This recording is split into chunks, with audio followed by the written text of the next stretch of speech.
Good morning students.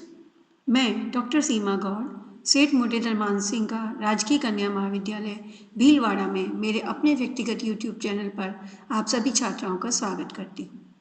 पिछले अध्ययन सत्रों में हम लोगों ने शर्करा के संरचना, संगठन, मैन्युफैक्चरिंग प्रोसेस तथा शर्करा की विशेषताओं के बारे में अध्ययन किया था। आज के अध्ययन सत्र में हम लोग शर्करा के पाक क्रिया में उपयोग के बारे में अध्ययन करेंगे।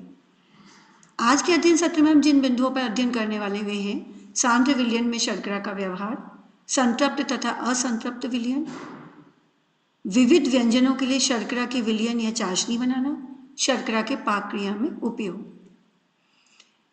जब पानी में कोई भी पदार्थ मिलाया जाता है तो इससे जल का क्वथनांक अर्थात बॉइलिंग पॉइंट बढ़ जाता है। हम सभी जानते हैं कि शुद्ध जल 100 डिग्री सेल्सियस पर उबलता है, किंतु जैसे ही पानी में आप शर्करा, नमक या अन्य कुछ भी पदार्थ मिला देते हैं तो उसके बॉइलिंग पॉइंट में वृद्धि होती है।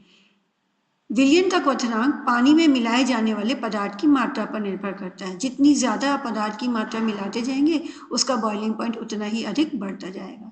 शर्करा के घोल में अलग अलग मात्रा में शर्करा मिलाने से विलयन का क्वथनांक निम्नानुसार बढ़ता है।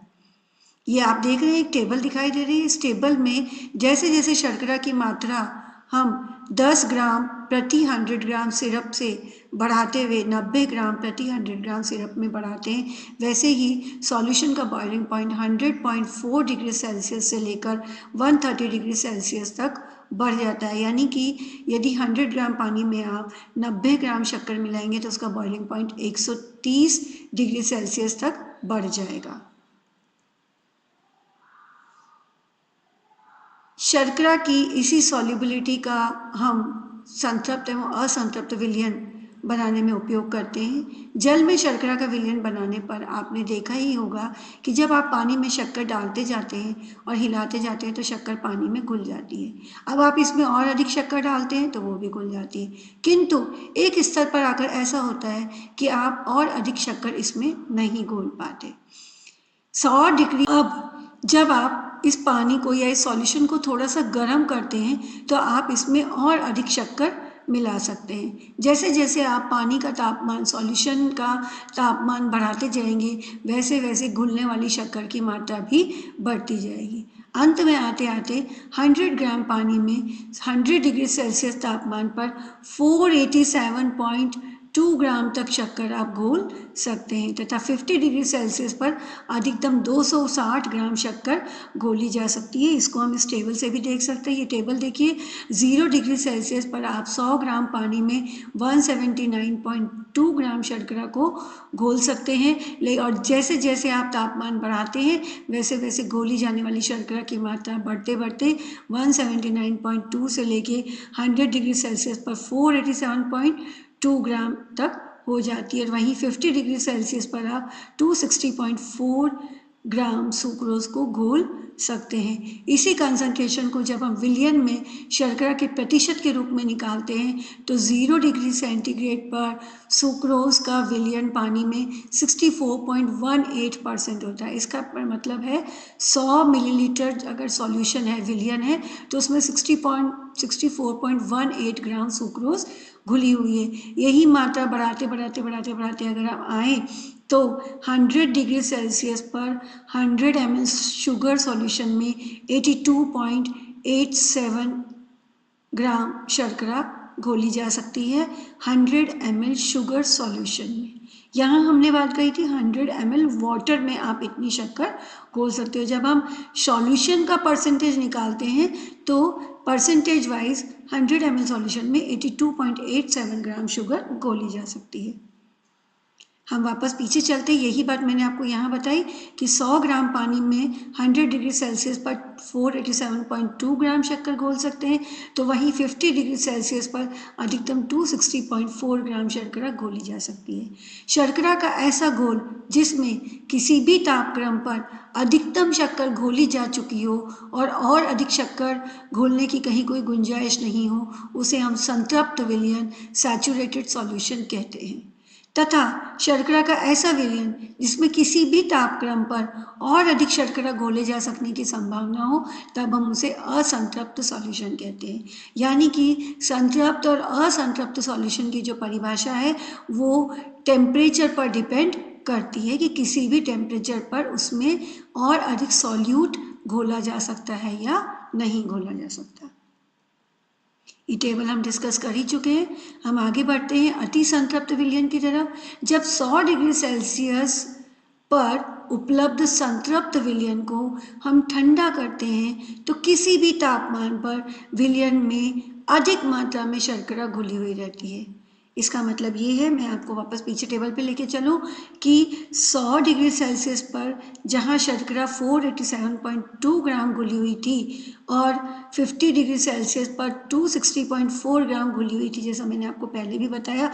लेकिन जब 100 डिग्री सेल्सियस के संतृप्त सॉल्यूशन को हम ठंडा करते करते 50 डिग्री सेल्सियस पर लाएंगे तो घोली जाने वाली शक्कर की मात्रा 260.4 से ज़्यादा होगी।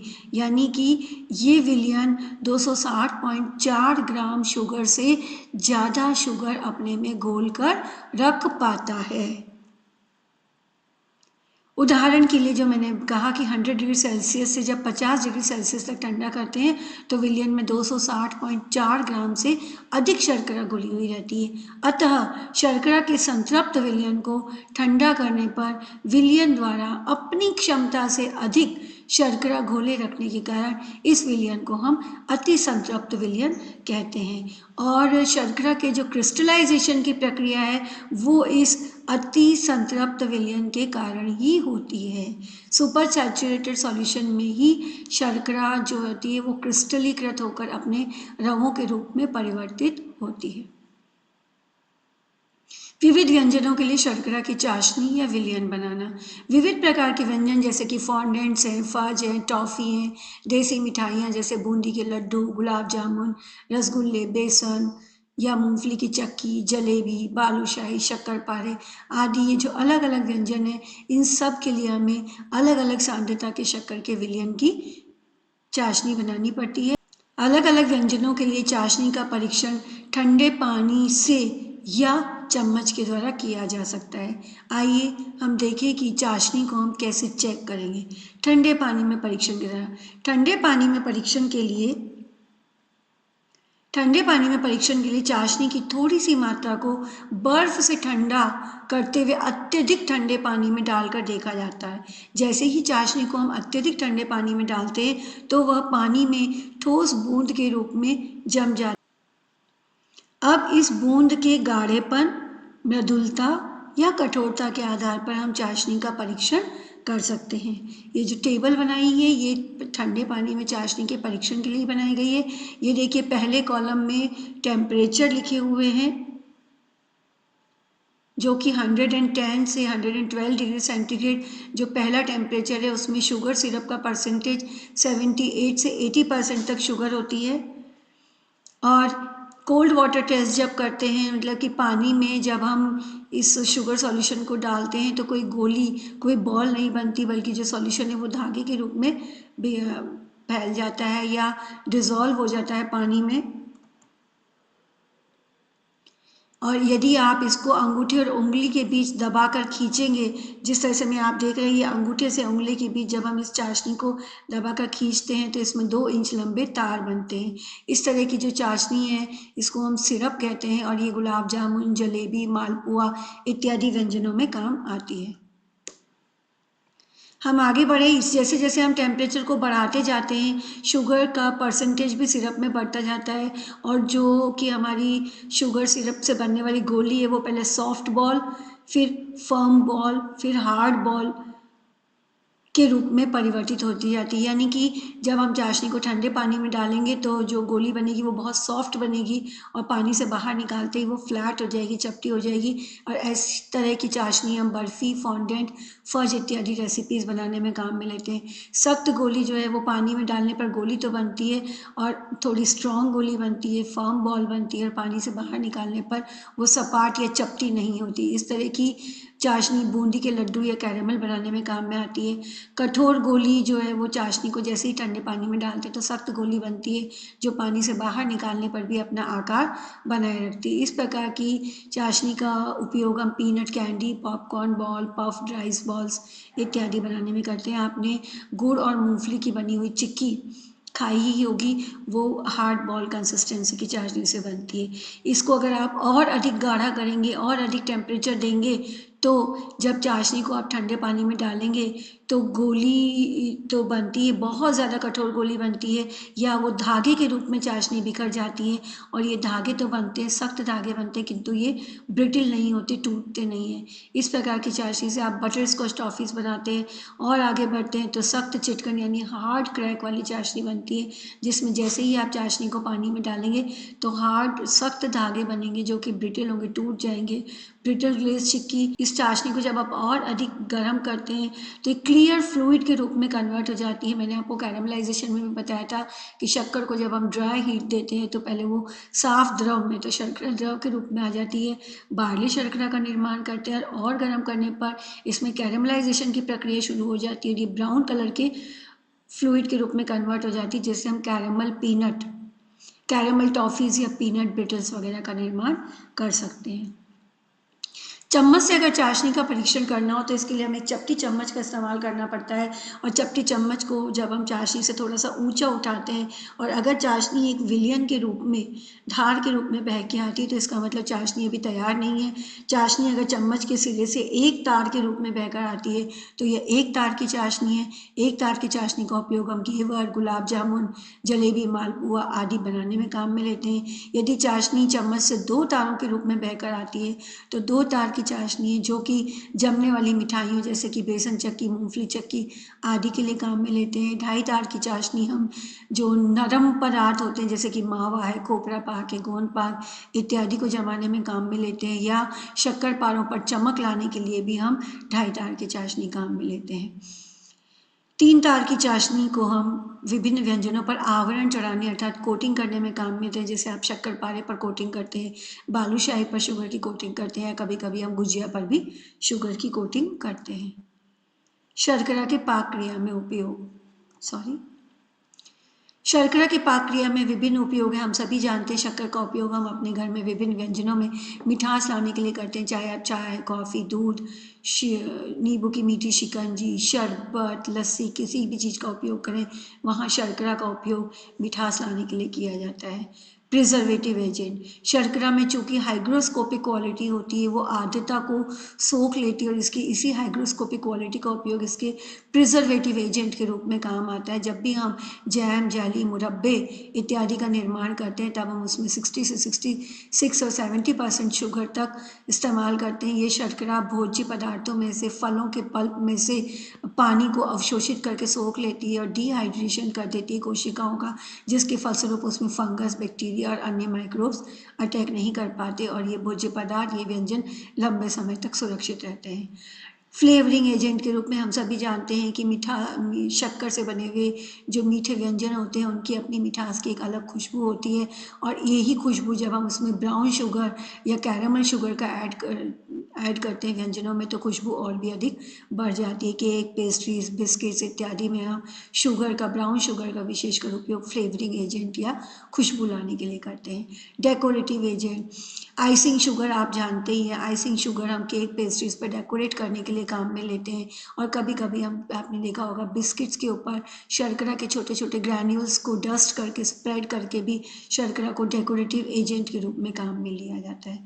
बाइंडिंग एजेंट, जब हम विविध व्यंजनों के मीठे घोल बनाते हुए शर्करा का उपयोग करते हैं जैसे कि मालपुए में, तब शर्करा वहाँ बाइंडिंग एजेंट का भी काम करती है। इसी प्रकार जब हम चक्कियाँ जमाते हैं तो चक्की जमाने के लिए हम शक्कर की चाशनी बनाते हैं और वो चाशनी जैसे जैसे ठंडी होती जाती है वैसे वैसे वो चाशनी गाढ़ी होकर जमती जाती है और उसके सूक्ष्म क्रिस्टल्स बनते जाते हैं और वो पूरे भोज्य पदार्थ को अपने आप में बांध लेती है और इसी क्वालिटी का उपयोग हम चक्की जमाने के लिए करते हैं।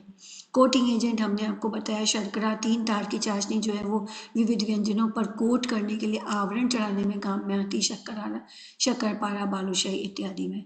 सिरप्स जो कि 1 तार की या 1 तार से भी कम चाशनी होती है, शुगर सिरप्स होते हैं, वो शरबत बनाने के लिए, जलेबी, मालपुए, घेवर आदि में चाशनी चढ़ाने के लिए, या शुगर सिरप जो है रोज़ सिरप इत्यादि बनाने में काम में लिए जाते हैं। रसगुल्ले और गुलाब जामुन की चाशनी में भी सिरप काम में आता है।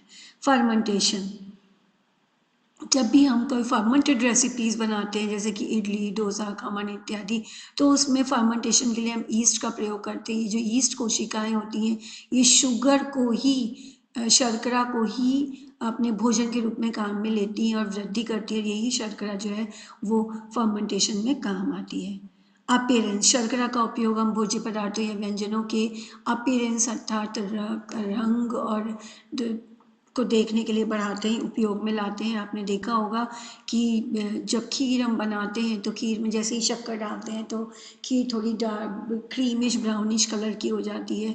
तो ऐसा क्यों होता है कि जो शर्करा होती है वो प्रोटीन के अमीनो एसिड से क्रिया करती है और मैलियार्ड रिएक्शन से ब्राउनिंग कलर बनता है। इसी प्रकार से कैरामल शुगर का उपयोग भी केक्स एंड कन्फेक्शनरीज में अपीयरेंस के लिए किया जाता है, बेहतर अपीयरेंस के लिए। शर्करा का उपयोग विभिन्न व्यंजनों में फूड को एक रिक्वायर्ड टेक्सचर बनावट देने के लिए भी किया जाता है। जैम, जेलीज और पुडिंग्स में जो जमने की प्रक्रिया होती है वो अत्यधिक शक्कर की और पैक्टिन की वजह से ही वो प्रोडक्ट अपनी अपनी टेक्सचर ले पाता है। इसी प्रकार फॉन्डेंट्स और फज में जो शर्करा होती है वो कंट्रोल्ड क्रिस्टलाइजेशन के रूप में या कैरामल्स के रूप में टेक्सचर प्रदान करती है। आइसक्रीम में जो शर्करा के दाने होते हैं वो आइस के पानी के क्रिस्टलाइजेशन की प्रक्रिया को रोकते हैं और एक सॉफ्ट टेक्सचर, नरम मुलायम टेक्सचर पदार्थ को देते हैं। इसी प्रकार से बेकरी और कन्फेक्शनरी इकाई में भी जब केक और पेस्ट्रीज में हम शर्करा का उपयोग करते हैं तो ये पदार्थों की संरचना को नरम और मुलायम बनाए रखती है, क्योंकि ये हाइग्रोस्कोपिक नेचर की होती है। ये मॉइस्चर को एब्जॉर्ब कर लेती है और पदार्थ को नरम मुलायम बना कर रखती है। मुझे आशा है कि आपको शर्करा के विषय के तीनों अध्ययन सत्र अच्छी तरह से समझ में आ गए होंगे, जिसमें हमने शर्करा की विभिन्न प्रकार की शर्कराएं के बारे में अध्ययन किया, शर्करा की मैन्युफैक्चरिंग प्रोसेस, शर्करा की विशेषताएं और शर्करा की विविध विशेषताओं का हम पाक क्रिया में किस प्रकार से उपयोग कर सकते हैं। धन्यवाद।